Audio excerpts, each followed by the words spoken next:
رکے بنا وہاں سے چل دیے۔ گھر آتے ہی ماہی کی ماما اور بابا جلدی سے اندر بڑھے، لیکن عالیہ نے انہیں منع کیا کہ وہ اندر نہ جائیں اور وہ اکیلا اندر جائے گا اور ماہی کو خوب تنگ کرے گا اور سب کو سرپرائز دے گا۔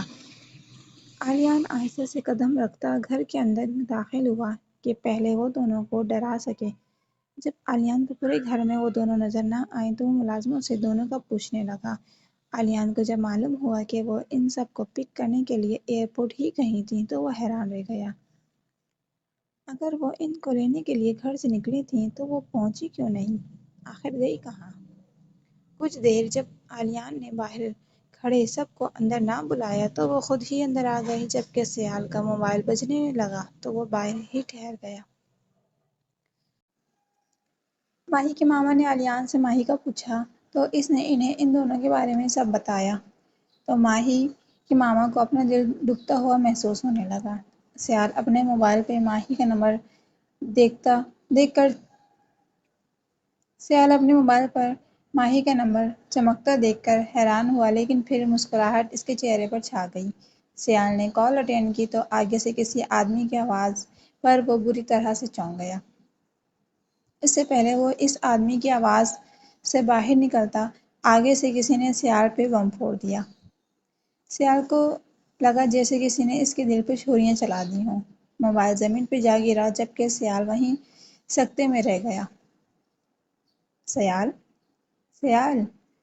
عالیہ گھر سے باہر آتے ہی اسے پکارنے لگا جبکہ سیال کی آنکھیں مسلسل آنسو بہانے لگیں۔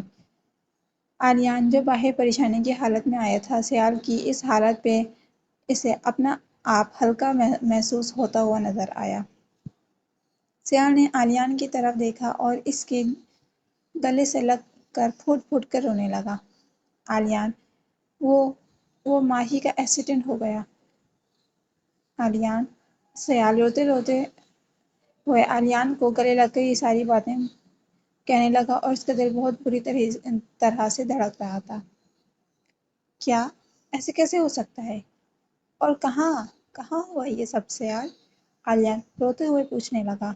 وہ دونوں ہاسپٹل میں۔ سیال عالیہ سے الگ ہوتے اسے بتانے لگا تو عالیہ نے اس کے چہرے کو اپنے ہاتھوں میں لے کر پہلے اس کے آنسو کو صاف کیا اور اسے رونے سے منع کیا۔ سیال! دعا کرو ان کے لیے اور تم گاڑی نکالو، میں اندر سب کو بتا کر آتا ہوں۔ عالیہ نے اپنے آنسو صاف کرتا اسے کہتا گھر کے اندر چلا گیا۔ عالیہ کو اس حالت میں دیکھ کر رافع اس کی طرف بڑھا تو عالیہ نے اسے سب بتا دیا۔ عالیہ کا اتنا کہنا تھا کہ ماہی کی ماما وہیں زمین پر گر گئیں۔ عالیہ سب بتاتا ہوں وہاں رافع اور رباب کے ساتھ ہاسپٹل کے لیے نکل گئے۔ ان کے پیچھے ہی ماہی اور ماریہ کے بابا کے ساتھ مرزا صاحب بھی ہاسپٹل کے لیے نکل گئے۔ جو گھر کہکوں سے گونجتا تھا وہاں سب کی رونے کی آوازیں گونجنے لگیں۔ ہاسپٹل جاتے ہی وہ سب ایمرجنسی روم کی طرف بڑھے جہاں بار بار ڈاکٹرز اور نرسیں اندر باہر کا چکر لگا رہی تھیں۔ رافع اپنے آنسو کو صاف کرتا ڈاکٹر کی طرف بڑھا۔ آپ کون ہیں؟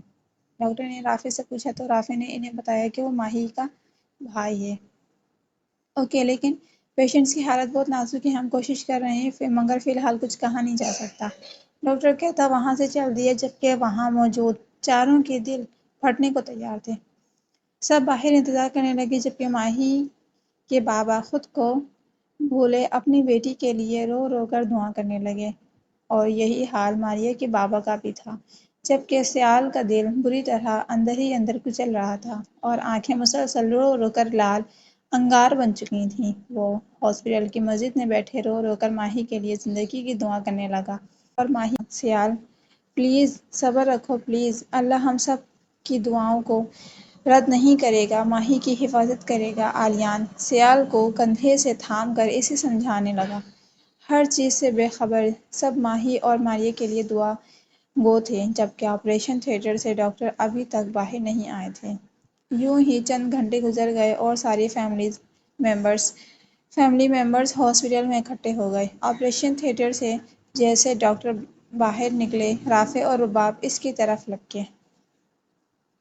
پیشنٹس اب خطرے سے باہر ہیں، اب بس دعا کریں ان کو 24 گھنٹوں کے اندر اندر ہوش آ جائے، اور نہ سر پہ چوٹ لگنے کی وجہ سے وہ کوما بھی جا سکتی ہیں۔ رافع کے بولنے سے پہلے ہی ڈاکٹرز اپنی بات پوری کرتے وہاں سے چل دیے۔ وہاں موجود ہر انسان ان دونوں کی حالت کا سن کر اپنی دعا میں مصروف ہو گئے، جبکہ عالیان کے کانوں میں ڈاکٹرز کے کچھ الفاظ گھوم رہے تھے۔ رباب: ڈاکٹرز نے صرف ایک پیشنٹ کا بتایا ہے اور وہ ہماری ماں ہی ہے، تو ماریہ کہاں ہے؟ عالیان کی بات رباب سمیت سب نے سن کر آنکھیں پھاڑ اسے دیکھا، تو عالیان بھاگ کر آپریشن تھیٹر میں گیا اور سب اس کے پیچھے لپکے۔ آپریشن تھیٹر کے بیڈ پہ لیٹے وجود کو دیکھ کر سب کی آنکھیں پھٹی کی پھٹی رہ گئیں۔ ان سب کو آپریشن تھیٹر میں دیکھ کر نرسز ڈاکٹر کو بلایا۔ جیسے ہی وہ سب آئے تو رباب نے ایک ڈاکٹر کے گریبان کو پکڑ لیا۔ میری بہن کہاں ہے؟ یہ تو ماہی کی دوست ہے، رباب غصے سے چلایا، تو وہاں موجود ہر انسان اس کی بلند آواز سے ڈر گیا۔ مسٹر، ہمارے پاس صرف یہ 2 پیشنٹس آئے تھے، جن میں سے ایک ڈرائیور تھا اور ایک یہ لیڈی تھیں، بس۔ ڈاکٹر اپنا گریبان رباب سے چھڑواتے ہوئے بولا۔ ایسے کیسے ہو سکتا ہے؟ ماریہ یہاں ہے اور ماہی ہماری نہ ہو؟ آپ ہمیں جو معلوم ہے وہ ہم نے بتا دیا۔ آگے آپ پولیس سے بات کر سکتے ہیں، کیونکہ جب یہ کیس آیا تھا پولیس ان کے ساتھ آئی تھی۔ ماہی کے بابا کو اپنا دل بند ہوتا محسوس ہوا۔ آخر ان کی گڑیا کہاں ہے؟ آخر یہ سب کیا ہو رہا ہے اور کس نے یہ سب کیا ہے؟ ماہی کی ماما اپنے ہوش و حواس سے بیگانی ہو چکی تھیں اور سحر اور ازواج ان کو سنبھالنے میں لگی تھیں۔ سیال پر کسی چیز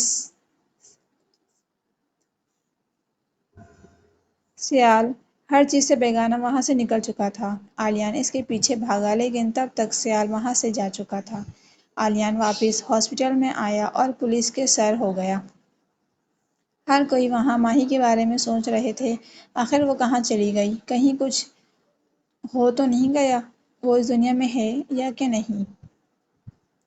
ماریہ کو ہوش آیا تو اسے فوراً ماہی کا سب سے پوچھا، لیکن سب نے اسے ماہی کے بارے میں اس وقت بتانا مناسب نہ سمجھا۔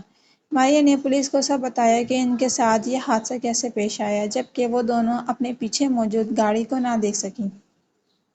1 مہینے بعد ماہی کو غائب ہوئے آج 1 ماہ ہو چکے تھے۔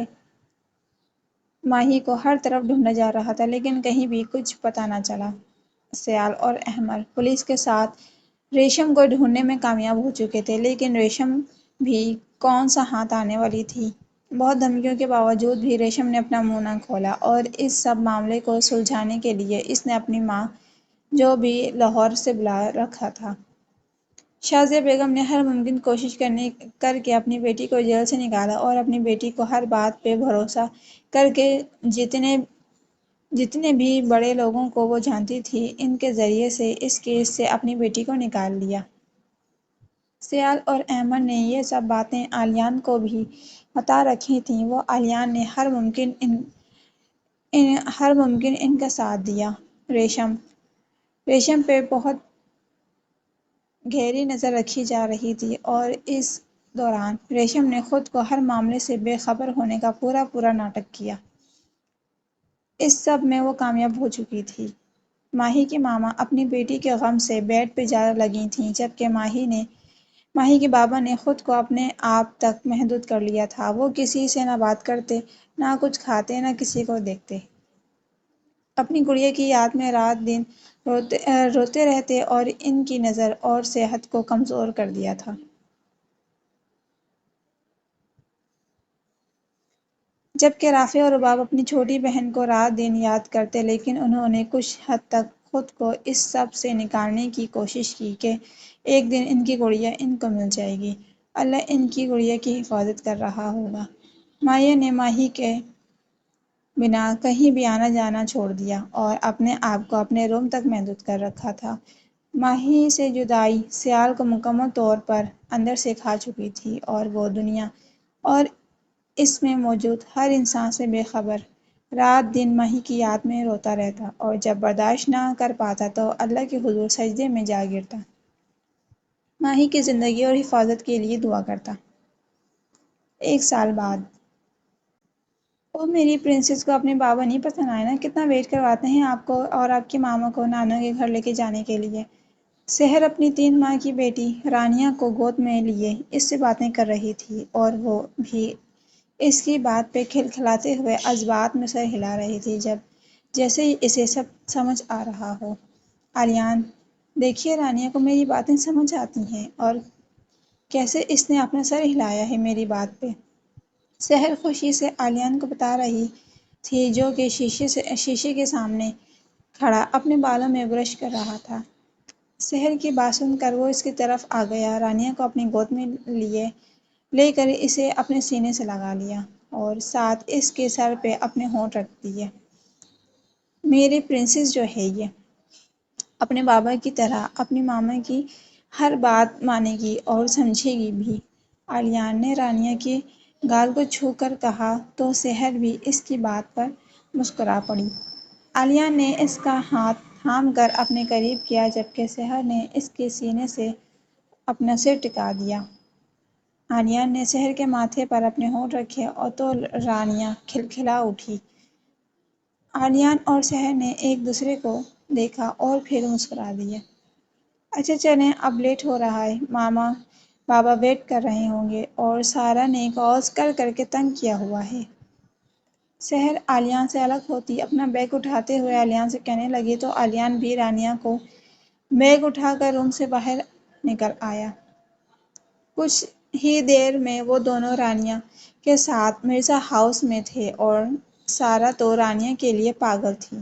وہ رانیہ کو آلیان کی گود سے لے کر اس سے کھیلنے لگی جبکہ رانیہ بھی اپنی خالہ کو دیکھ کر بار بار اس کے چہرے پہ اپنے ہونٹ رکھتی اور سارا کی ہر بات پہ کھلکھلا کر ہنستی۔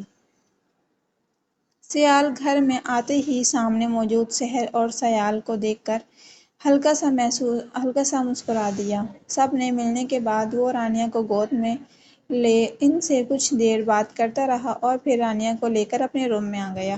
سیال کو گود میں آ کر رانیہ بار بار اس کے چہرے پہ اپنے ننھے ننھے ہاتھ پھیرتی اور اسے مسکرا کر دیکھتی اور پھر گال پہ اپنے ہونٹ رکھ کر سر بھی ٹکا دیتی۔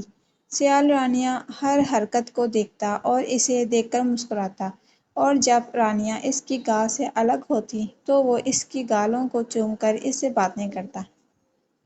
رانیہ کی آنکھیں گہری سیاہ رنگ کے بالکل ماہی سے نسبت رکھتی تھیں جبکہ نین و نقش بالکل سحر پہ گئے تھے۔